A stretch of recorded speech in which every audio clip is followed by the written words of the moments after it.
Le nouveau grand marché de Kinshasa est un véritable chef-d'œuvre d'une architecture rare, fruit d'un partenariat public-privé initié par le président de la République Félix-Antoine Tshisekedi Tshilombo en 2021.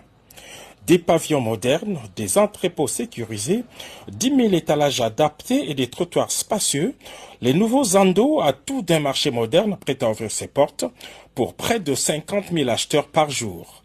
Mais seulement voilà, Zando reste toujours fermé, car derrière ces belles images se cachent plusieurs problèmes qui retardent sa mise en service.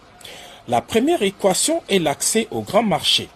Au cours de sa visite d'inspection effectuée en 2025, le président de la République avait ordonné l'ouverture de toutes les voies d'accès qui mènent vers Zando.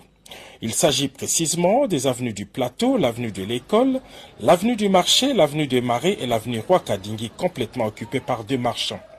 Retourné sur les lieux une année plus tard, le président de la République n'a pas caché sa désolation.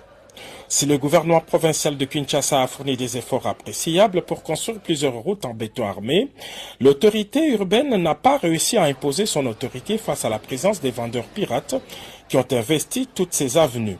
Et le chef de l'État n'a pas caché sa colère face à ces désordres.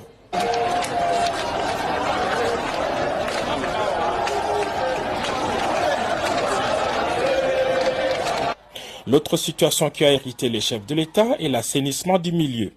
L'avenue Roi-Kadingi, principale voie d'accès du grand marché, était redevenue un dépotoir public.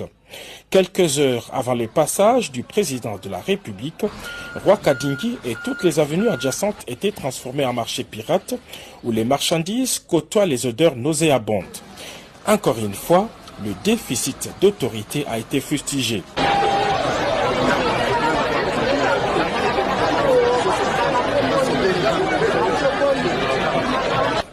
Durant toute sa visite, le chef de l'État n'a cessé de marteler qu'il ne veut plus voir un seul étalage sur la chaussée et dorénavant, quiconque s'entêterait court le risque de voir ses articles saisis. Ordre a été donné à tous les services concernés.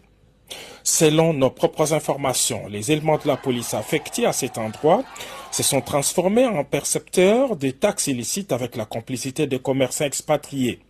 Face à cette impuissance, beaucoup proposent la réquisition des éléments des FARDC pour imposer l'ordre. Les plus grands défis qui retardent l'ouverture des Zando est le système d'assainissement. Pour un marché appelé à recevoir plus de 50 000 personnes par jour, il n'y a pas de système d'adduction et d'évacuation des eaux. Les constructeurs auraient-ils oublié de construire un système de drainage? Même si tout a été fait pour dissimuler les chaos des Roi-Kadingi, son grand caniveau bouché a révélé tout ce qui a été fait à la dernière minute. Les coups de colère du chef de l'État sonnent comme un dernier avertissement et les autorités urbaines devraient se ressaisir pour respecter scrupuleusement l'instruction du premier citoyen. En attendant, les Kinois attendent de pied ferme la réouverture du grand marché, ce qui devrait